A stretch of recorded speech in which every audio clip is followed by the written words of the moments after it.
අයිබෝන් පුතේ මේ වීඩියෝ එක අද දවසේදී ඔයගොල්ලන්ට හම්බෙන්නේ ළමයි බොහෝ පිරිසක් ඉල්ලුවා ස්ටඩි ප්ලෑන් එකක් හා සම්බන්ධව 2025 දරුවන්.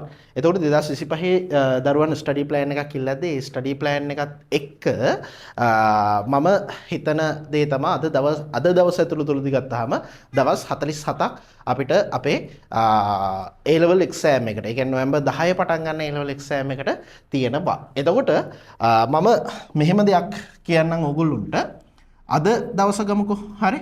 ඒකත් එක්ක ඕගොල්ලෝ හදාගන්න. අද දවස ගත්තාම 2025 සැප්තැම්බර් හරි? සැප්තැම්බර් 26 නේ 26. හරි? ඔන්න 26 කියන එක තමයි මෙතන මෙන්ෂන් වෙන්න ඕන වැදගත් දේ. ඒකත් එක්ක තව ඕගොල්ලන්ට දවස් 47ක වගේ කාලයක් තියෙනවා. තව දවස් තියෙනවා 47 වගේ කාලයක් A level exam එක. ඒ කියන්නේ නොවැම්බර් 10 දක්වා. මම මේක මගේ මීඩියා විෂය ධාරාව නැත්නම් විෂය ආධාරණ දරුවන්ට තමයි ස්පෙෂලයිස් කරලා කියන්නේ. මොකද ඒකට හේතුව අපි දන්නවා මීඩියා කියන සබ්ජෙක්ට් එකත් A level පටන් ගත්තට පස්සේ තියෙන්නේ හෙන කාලයකට පස්සේ. හරිද? මම ඒක ගැනත් වෙනම කියන්න. හැබැයි මේ ඒක වෙනම වීඩියෝ එකකින් කියන්න. මේක දැන් නොවැම්බර් 10ට යනකම් තියෙන ස්ටඩි ප්ලෑන් එක හා සම්බන්ධව. එතකොට දැන් ඔයාට තියෙනවානේ සබ්ජෙක්ට් තුනක්. හරි? ඔයාට තියෙනවා අපි කියනවා විෂය පද්ධති තියෙනවා. ඔයාට කතා කරන්න මේන්ලි තුනක්. හරිද?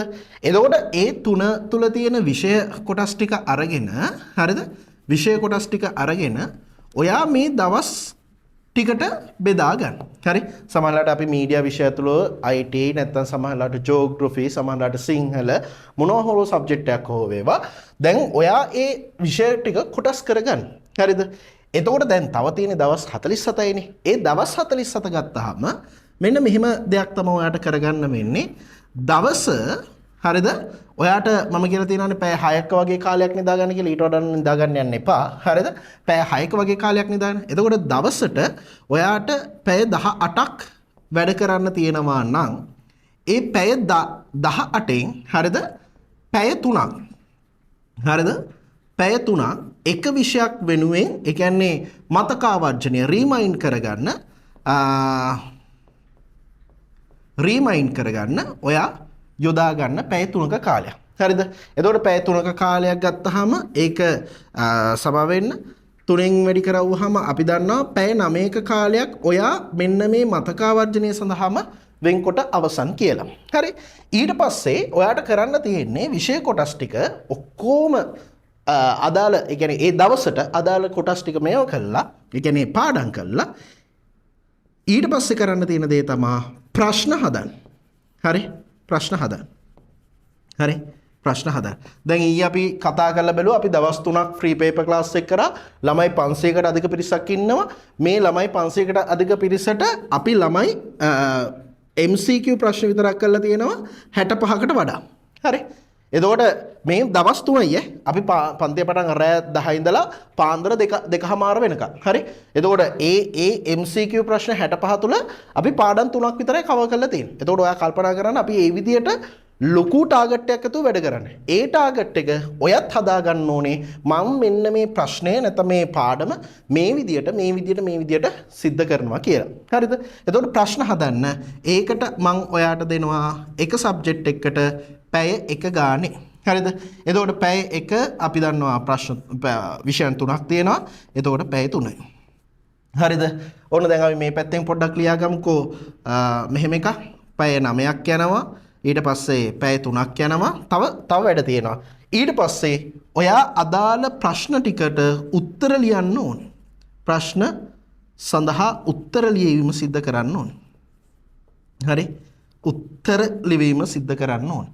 ඒ උත්තර ලියද්දී මම ඔයාට පැය 1 ගානේ දෙනවා. ඒ පැය 1 ගානේ ගත්තාම හරිද?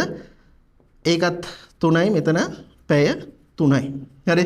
ඔන්න තව 3කුත් ඇඩ් වුණා. හරි?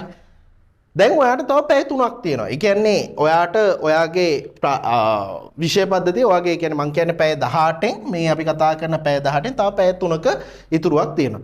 දැන් මේක ස්ටඩි කරන්නයි ඊට පස්සේ ප්‍රශ්න හදන්නයි ප්‍රශ්න වලට උත්තර ලියන්නයි හරි අපි ඒක ලියමුකෝ ඊට පස්සේ ප්‍රශ්න හදන්න ඊට පස්සේ ප්‍රශ්න උත්තර ලියන්න හරි උත්තර ලියන්න ඊට පස්සේ වැදගත්ම දේ තමයි මේ උත්තර ටික නැවත විමර්ශනය සිද්ධ කරන්න ඕනේ.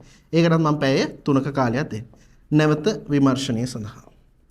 මෙන්න මේ ස්ටඩි ප්ලෑන් එක හදාගන්න දවස් 47ක් ඇතුළතදී. ඔයා කරන සබ්ජෙක්ට් එකට සාපේක්ෂව ඒක වෙනස් වෙනවා. එකින් එක වෙනස් වෙනවා. හැබැයි මෙන්න මේ කියන වැඩපිළිවෙල හරියට කරවුවෝ ඔයාට තියෙන්නේ දැන් උදාහරණයක් අපේ මීඩියා සබ්ජෙක්ට් එක ගන්න. පාඩම් 12යි තියෙන්නේ. පාඩම් 12 දවස් 12ක් ඇතුළතදී ඉවර කරන්න හරිද? ඔයා මෙන්න මේ විදිහට කාලය වෙන් කරගන්න. හරි? දවස් 3ක ඇතුළතදී වෙන් කරගන්න. පුළුවන් ඈ. මං කිව්වේ පාන්දර රාත්‍රී 10:00 ඉඳලා පාන්දර 2:00 වෙනකම් පන්තිය කරනවා. අපි එක පාඩමක් සම්පූර්ණයෙන් අවසන් කරනවා. හරි? ඒක මගේ තියෙන කැපැසිටි එක සහ මගේ තියෙන දක්ෂතාවය අනුව මම ඒක ඕගොල්ලොන්ට කරලා ඉවර කරනවා. ඕගොල්ලොන්ගේ තියෙන කැපැසිටි එක මට අදාළත් නැහැ. මම දන්නෙත් නැහැ. හැබැයි මෙන්න මේ විදිහට වැටික් කරගෙන යන්න. හරි? එහෙම නැත්නම් දවස් 24ක් ඇතුළතදී කරන්න. හරි? මම කියන්නේ මීඩියා සබ්ජෙක්ට් එකේ නා. හරි? ওই විදිහට ඔයාගේ සබ්ජෙක්ට් එක හදාගන්න. මම මේ කියන්නේ ඩේලි කරන්න ඕන දේ. එතකොට මම මීඩියා සබ්ජෙක්ට් එකට කියන දේ තමයි ඔයා දවස් 24ක් ගන්න. ඔයාට ඒ කියන්නේ දවසකට එක පාඩමක් දවස් 2ක් ඇතුළතදී ආවරණය කරන්න. ඒ ආවරණය කරන එකත් එක්ක වැඩේ ගොඩ දා ගන්න පුළුවන්. මම දැන් දවස් 24ක් කිව්වනේ. එතකොට ඔයාට තව එහෙම්ම ඉතුරුයි. හරි? 4 5 7 ඒ කියන්නේ මෙතන 3යි. හරි? තව දවස් 23ක් ඉතුරුයි. හරි මේ දවස් 23 ඇතුළතදී ඔයාට ආපහු ඕන මේ ටික බලා ගන්න පුළුවන්. හරි ඊට පස්සේ දවස් 23ට තව ඇඩ් වෙනවා දවස් 10ක්. අපි සරලව ගමු වටේල දවස් 10ක් කියලා. ඔයාට තව තියෙනවා මීඩියා සබ්ජෙක්ට් එකට දවස් 33. මොකද මීඩියා සබ්ජෙක්ට් එක A level පටන් ගත්තට පස්සේ තියෙන්නේ හෙනම අන්තිමට. ඕක තමයි ස්ටඩි ප්ලෑන් එක. ඔයගොල්ලන්ට මොන හරි ප්‍රශ්නයක් තියෙනවා නම් කමෙන්ට් සෙක්ෂන් එකේ දාලා තියෙන මම ඒක රිප්ලයි කරන්න. මොකද අපේ YouTube channel එක හරහා තමයි මේක යන්නේ.